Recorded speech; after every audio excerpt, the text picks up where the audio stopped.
Why does life eventually lead to death? This is one we all know, but don't know the problem. It's not just life. The Earth and the entire universe were born to die. It's the fundamental law of the universe. No one can change. 500 million years ago, in the distant galaxy M742, a conscious being once asked the captain, "What is the end of the universe?"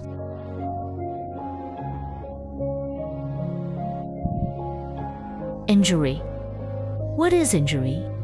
It's an incredibly powerful concept, but not so easy to understand. Early 19th century, physicists have discovered what makes the world go round is energy, and successfully discovered the law of conservation of energy. And the sum of energy is constant. But there is one problem that has never been solved.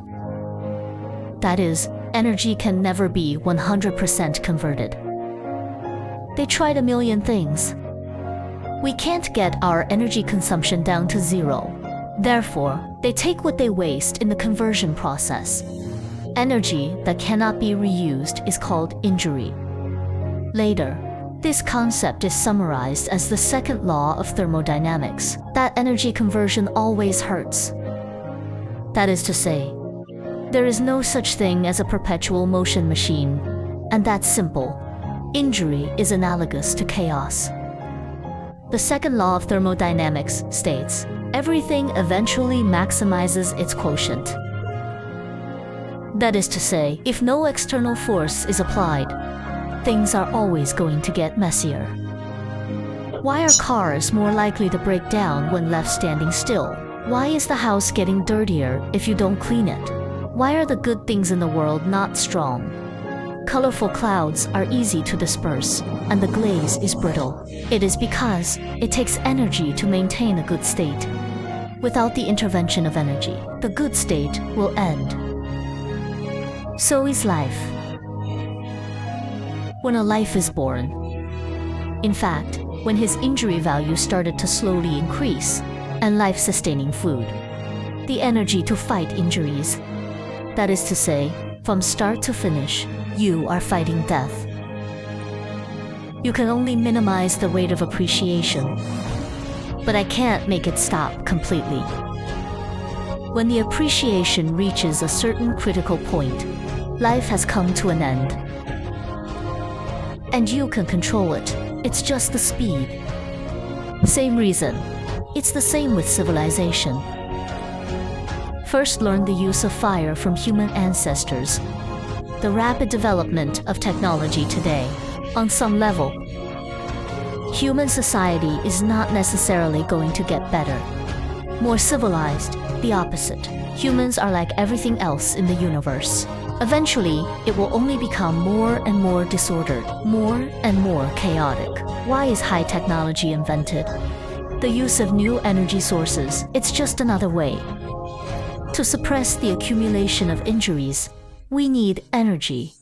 Let the world develop in a stable and orderly manner. And there's a price to pay. Like trash pollution, global warming, extinction, etc., etc. Physicists tell us, injuries can never be healed. We can only make the parts orderly and transfer the chaos to other areas. From the moment scientists discovered the injury, it also indicates that life cannot achieve immortality. Everything tends to get confused. From the moment of the Big Bang, 13.80 billion years ago, the universe is headed towards chaos. Small to life. Two celestial bodies. It seems that certain things are arranged in advance. Everything has a different tipping point. Animals in nature only have 2 days to float. Turtles can live for hundreds of years. Rise to the height of the celestial body. The sun can last up to 10 billion years. 100 years is too short for the universe. But it seems to have been long enough for humans.